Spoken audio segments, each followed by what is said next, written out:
All right, so I want to talk about ribosomes.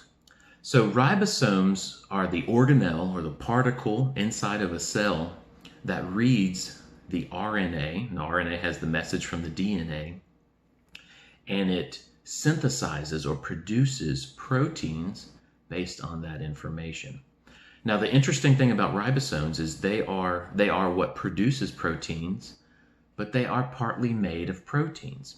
And so here's the issue with atheism is that there would have had to been, or the original, the first ribosome would not have had a ribosome to produce the protein to build the ribosome.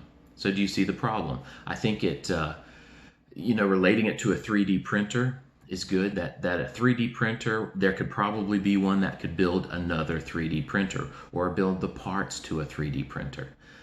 But could you imagine a 3D printer building itself? Because that's what would have had to happen with the first ribosome. And, it's not something that's uncomplicated because it's very complicated. You've got 20 different amino acids that can produce millions of different proteins. So not only is the ribosome the problem, because you've got this machine that produces proteins that would have had to have a ribosome to produce the proteins for it.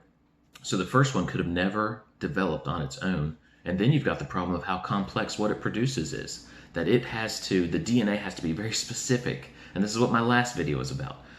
Because it's building proteins, millions of different proteins, and it had to get it right. And one of the things that the ribosome does is it cuts off that code at a certain time saying that that protein is done.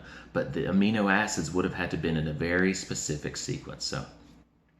So I'm asking atheists to be skeptical about abiogenesis. That it is illogical to believe that the first ribosome built itself. And then again, back to, I can't help but mention DNA.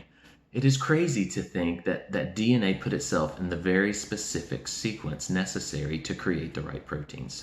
So I'm asking you to investigate ribosomes and, be skeptical about abiogenesis. I appreciate how skeptical atheists are and for other religions and other different views. We do need to test things. Even the Bible says you've got to have 2 or 3 witnesses for something. Even the Bible says be skeptical.